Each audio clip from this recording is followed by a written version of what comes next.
လေးအဲ့လိုမျိုးလေးနဲ့ကျမကိုပြောပါတယ်ခဏနေပါအောင်ပေါ့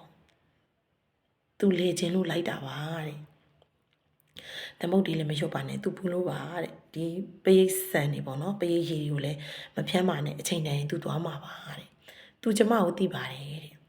ကျမငလျင်စားလို့တဲ့အချိန်မှာကျမခီးအိမ်ယာကနေပြီးတော့မှကျမဒုက္ခတော်ဝင်ကိုပြောင်းပါတယ်ပြောင်းတဲ့အချိန်မှာကျမအဲ့ဒီနေရာလေးမှာအမြဲတမ်းရက်ပြီးတော့ကျမကြည့်ပါတယ်နောက်ပြီးအလောင်းနေဖော်နေတဲ့အချိန်ဆိုရင်လည်းကျမတွေ့ပါတယ်မြင်ပါတယ်တခါတလေဆိုရင်ည9 နာရီထိတောင်မှနော်ပီပီဝစ်စုံနေနဲ့အဲ့တုန်းကအလောင်းနေဖော်ကြတာ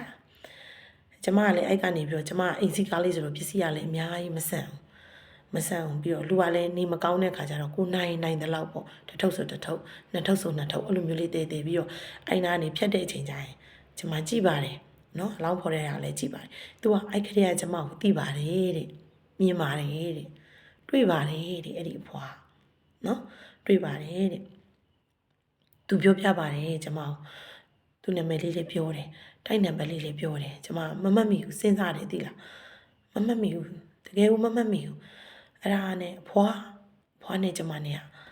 ဘွားချင်းလည်းမတူဘူးဘွားလည်းခြားတယ်ပေါ့နော်အဲ့တော့အဖွာရေအဖွာဘာဖြစ်ချင်လဲဘာလုပ်ချင်လဲဘာလုပ်ပေးရမလဲအဖွာရဲ့မိသားစုဝင်ရှိတယ်ဆိုရင်ကျမဘသူ့ကိုပြောပေးရမလဲဆိုတော့မပြောပါနဲ့တဲ့ရတယ်တဲ့သူနေရတာအဆင်ပြေတယ်တဲ့သူ့အိမ်ကလူတွေကစိတ်ပူတတ်လို့ပါတဲ့တခုပဲတဲ့သူနေတော့ကသူဒီလူဘဝမှာနေတော့ကသူမလဲရဘူးတဲ့သူမလဲရဘူးတဲ့ဒါကြောင့်သူလဲချင်းလို့လိုက်တာပါတဲ့အော်ဟုတ်ကဲ့ပါအဖွာပေါ့ဒါပေမဲ့အဖွာကြီးကျမရဲ့ကားပေါ်မှာကကျမမှာတာသမီအငယ်လေးလည်းရှိတယ်အလုံးလုံးတဲ့ညီမလေးအမတွေလည်းရှိတယ်အဲ့အချိန်မှာကျမလိုက်ကကြီးတွေရှော်နေတာပါအနီကြီးတွေရှော်နေတာရှိတယ်ဆိုတော့အဖွာကြတော့နေလို့မရဘူးအဖွာပြောတဲ့အတိုင်းကျမမလုပ်ဘူးဒါပေမဲ့အဖွာကိုနေရာကိုတော့အချိန်တန်ရင်ပြန်သွားရမယ်နော်ကျမအဲ့ဒီရက်ပိုင်းမှာကျမသားသမီးလေးတွေကိုမနေ့ပိုင်း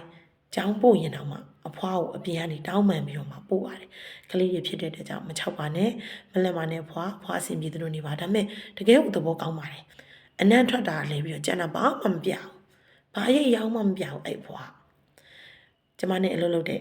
ကလေးမလေးလည်းအကုန်နန်းတယ်အဲ့တော့ကျမဘာလုပ်လိုက်လဲဆိုတော့9 ရက်မြောက်မှာကျမသင်္ကန်းဆိုင်ကိုသွားပြီးတော့မှသင်္ကန်းရယ်ထီးရယ်ဖက်နှက်ရယ်နော်နောက်ဖုံထိုင်တဲ့နေရာလေးရယ်ဒီထိုင်တဲ့အခင်းလေးရယ်ပေါ့နော်ကျမဝယ်လိုက်တယ်ဝယ်ပြီးတော့မှလမ်းမှာကျမသွားရင်